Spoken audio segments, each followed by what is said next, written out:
भारत में लगभग 25 करोड़ लोग वर्टिगो और संतुलन संबंधी विकारों से प्रभावित हैं, लेकिन इसके लिए देश भर में 80 से भी कम विशेष क्लिनिक उपलब्ध है। इसी चुनौती को देखते हुए नई दिल्ली के लाजपत नगर में पैसिफिक वन हेल्थ ने centre of excellence for vertigo and balance disorders की शुरुआत की है। इस केंद्र का नेतृत्व देश के प्रसिद्ध न्यूरोटोलॉजिस्ट डॉक्टर अनिर्बान बिस्वास कर रहे हैं। विशेषज्ञों का कहना है कि चक्कर आना केवल एक लक्षण है, जिसकी सही पहचान और समय पर इलाज बेहद जरूरी है। वर्टिगो अवेयरनेस वीक के दौरान शुरू किए गए इस केंद्र का उद्देश्य मरीजों को बेहतर निदान, पुनर्वास और दीर्घकालिक रिकवरी उपलब्ध कराना बैलेंस है। डिसऑर्डर्स जो होता है, चक्कर, लड़खड़ाना, डिजी लगना, बीच में सिंकिंग सेंसेशन, धुंधला लगना, अंधकार देखना, ये सभी चक्कर को बीमारी को अंदर में पड़ता है।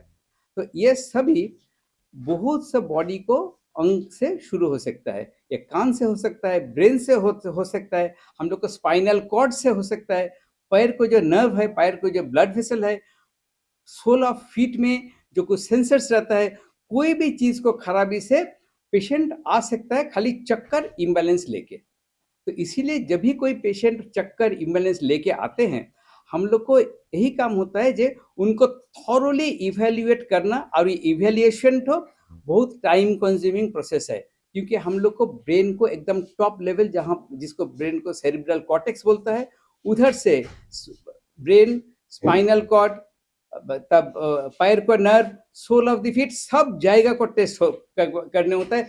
तब हम लोग को पता चलता है कि इनको जो लड़खड़ाने का महसूस होता है, इनको जो चक्कर होते हैं, वो कहाँ से इसको ओरिजिन है, उसको पहले निकालने होता है। उसको निकालने को बाद में हम लोग को देखना होता है, अच्छा ये तो कान से हुआ, अभी कान से जो हुआ ये मिनियर्स डिजीज से हुआ ना, वेस्टिबुलर न्यूराइटिस से हुआ ना, ये पेरिलियम फिस्टुला से हुआ ना, क्या चीज से हुआ, उसको अलग अलग परीक्षा है, उससे हम लोग निकाल सकते हैं। क्योंकि जब तक हम लोग नहीं निकालेंगे, हम लोग जानेंगे नहीं कि इनको क्या स्पेसिफिक दवाई से इसको हम लोग उस डिजीज को कंट्रोल कर पाए, तो डिजीज को कंट्रोल करने सकेंगे। इसलिए स्पेसिफिक टेस्ट होता है।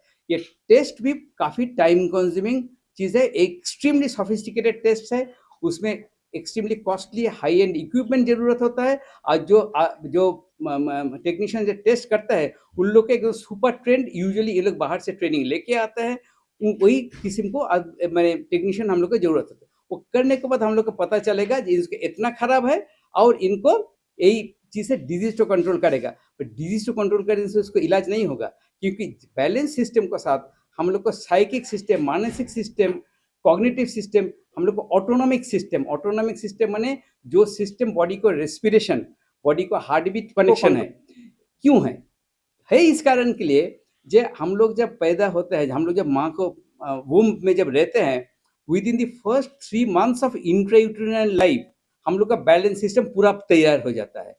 फर्स्ट बॉडी को ऑर्गन जो कंप्लीट तैयार होता है, वह बैलेंस सिस्टम। ब्रेन में बैलेंस सिस्टम तैयार हो गया 3 महीना जब इंट्रायूटेरिनल लाइफ में है, तो वही जब तैयार होएगा तब ब्रेन में और कुछ तैयार नहीं हुआ, तो उसको टेंटिकल सब जगह में ब्रेन में फैला जाता है। तो जब वो सब जगह तैयार होता है, तो बैलेंस सिस्टम के साथ उसको कनेक्शन रहता है। सबसे तगड़ा कनेक्शन है साइकिक सिस्टम के साथ। तो वो बैलेंस को जो ऑर्गन होता है, उसको बहुत नजदीक में एक साइकिक सिस्टम है, जहां पर हम लोग से डर, उसके बाद एक एंजाइटी, ये सब पैदा होता है। तो जब भी बैलेंस सिस्टम में स्टिमुलेशन होता है, हम लोग को मोस्ट पेशेंट्स को साइकोलॉजिकल इश्यूज, डर, बहुत सा गिर पड़ेगा ऐसे एक महसूस है। आपको पेट में दर्द होगा, आप भूल जाइएगा, भूल गया, पेट को दर्द हो गया तो ठीक है, चला गया। पर जिसको चक्कर को दर्द होगा, उसका हट्टे में लगा, अच्छा हम तो अभी गिर पड़ेंगे, कुछ पकड़ने से अच्छा होता है। यही जो सेंसेशन होता है, तो आपको पूरा चीज को एक साथ में निकालने होगा। इसीलिए इन लोग को साइकोलॉजिकल असेसमेंट बहुत जरूरी होता है। और हम लोग जब डिजीज को डायग्नोस करके उसको इलाज देता है, खाली तो वो तो चक्कर के लिए इलाज दिया, मगर चक्कर के साथ जो उसको दूसरा चीज जो साथ में हुआ है, साइकोलॉजिकल इश्यूज हो गया, कॉग्निटिव इश्यूज हो गया, उसको चलने में लड़खड़ाता है, उसको लिए उनका तो शर्म लगता है हर टाइम। वो सब चीज को आपको एक साथ में फाइट नहीं करने से उसको आपने कुछ नहीं कर पाइएगा।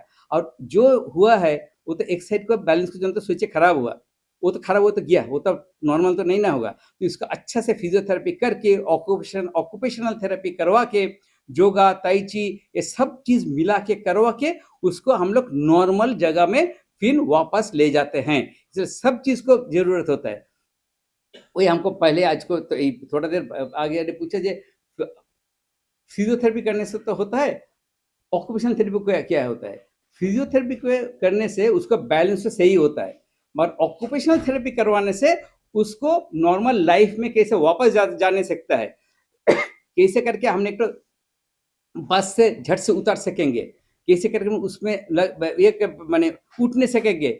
यही जो एक तो अनाज काटने में हमको जो ये जरूरत होता है, हम सीढ़ी में कैसे चढ़ेंगे, खाली तो बैलेंस होना ठीक नहीं होना होगा, आपको तो नॉर्मल लाइफ को डे टू डे एक्टिविटीज में वापस जाने होता है, वो सब ऑक्यूपेशन थेरेपिस्ट कराता है।